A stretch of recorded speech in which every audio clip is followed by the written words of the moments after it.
In scenario 6, we see that PCB cannot connect to the web server. So I'm going to go ahead and open up the command line of PCB, and let's see what's going on. It's a given I can't ping 20.10, so let me just see if I can ping router 1 from PCB. 192.168.10.1. And I am able to ping router 1, and that tells me that my problem is somewhere in VLAN 20 in the blue area. Let me check and see if I can ping gig 001 of router 1. So I'll just hit the up arrow to bring back my last command and change that 10 to a 20, and I'm able to ping router 1. So now I know my problem is somewhere between router 1 and the web server. Let me just go check the IP address of the web server. Verify that. Go to my desktop and command line, and I'll just type ipconfig. And my address is correct, and I do have the correct default gateway. So now I know that this address is correct, this address is correct. Let's take a good look at what's going on in the switch. So I'll go over into the switch, and I expect to see all 3 of these ports should be up, and I would expect them to all be in the same VLAN. So I'm going to use the command show interface status. And let's widen this out and take a look. This wider, and I'll bring it off the screen. What the heck? So in show interface status, I see that port 01 is in VLAN 1. It needs to be in VLAN 20 because I hit the space.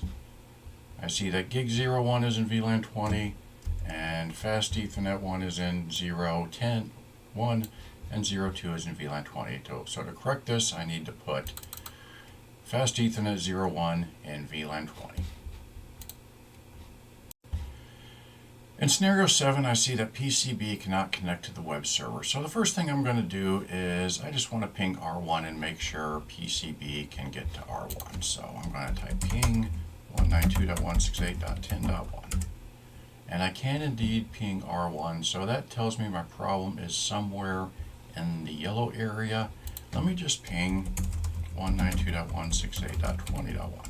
And the purpose of this is to make sure this interface is up, and also make sure that PCB's default gateway is correct and that it's able to send packets to networks other than its own. And that's working too. So next I'm going to take a look at router 1 and see what's going on with that.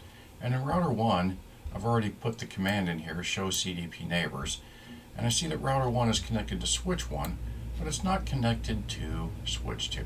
So let's look at the interface of R1. So I'm going to just do show interface gig 0/0/1.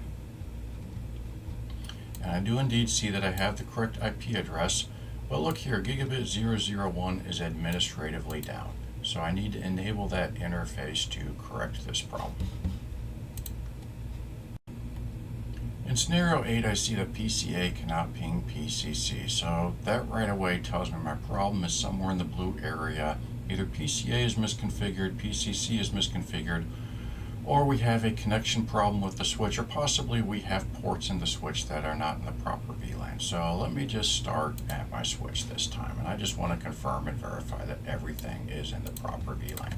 So I'm going to go here, enable show interface status, and let's look at all of the switch ports. This will tell me if the ports are connected, and all 4 ports are connected, and they're all in VLAN 10. I don't really have to worry about this port because my problem is somewhere between here and here. So now let me just look at my configurations of my end devices. And I'm going to do ipconfig, and PCA has the address of 10.20. So there's my problem right there. I've got PCA misconfigured. It's got the wrong IP address. In scenario 9, PCB cannot configure the web server, so I'm going to go ahead and open up PCB's command window, and let's take a look at what it can't ping. I can't ping the web server. Let's see if I can ping R1.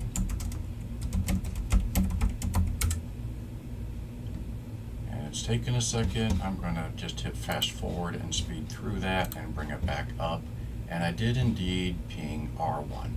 So next I want to see if I can ping this interface of R1. So I'll just hit the up arrow and change that 10 to a 20.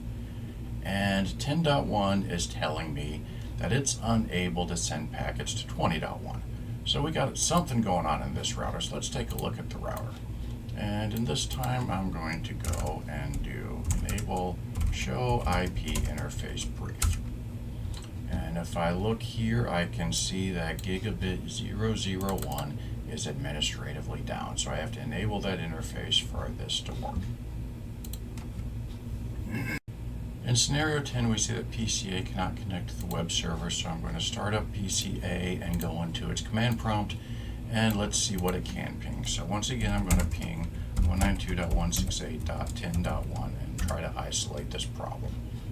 Let's see where we go. Let me hit fast forward and bring it back, and I am not able to ping router 1. So I know my problem is between PCA, switch 1, and R1.